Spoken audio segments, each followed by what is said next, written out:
this is your gap wedge. Correct. Okay. So what would you do? So if you wanted to keep that height of that ball down a little bit more, what would you do? I'd probably close the face a little bit.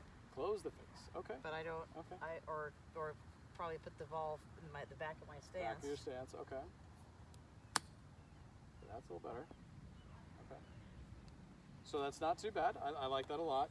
What I'm seeing mostly more driving the chip is the hands and the arms. Yes. Where they could get a little inconsistent, and that's why we might have been getting a little bit of more loft, what we call active loft, than what we were looking for. Okay. So the idea being is, do we struggle a little bit more on the thin lies? Sure.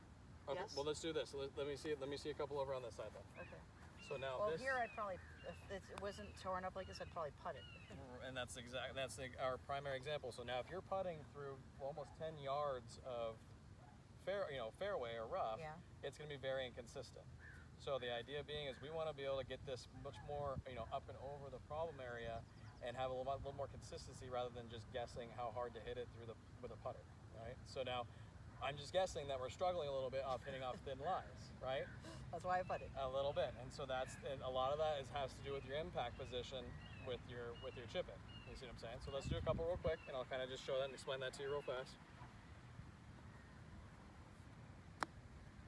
Okay, it's not too bad. It's horrible. Well, you notice how you kind of Well, bounced into the ball. Yes, well, Okay. Because I never hit the shot. I would never hit the shot Exactly, ever. and this is why we got to learn how to do it. That's better. That's better. Okay. Okay. Let's do one more. Let's aim for that second hole there. See if we're going to that second hole. Okay. And notice how a lot of it's going to the left too, a little bit. Okay. So what we're kind of doing here is we're just using our arms and hands to kind of maneuver that club through impact, right? Now, what we'd rather do is we want to try to keep that shaft leaning forward, kind of to keep that impact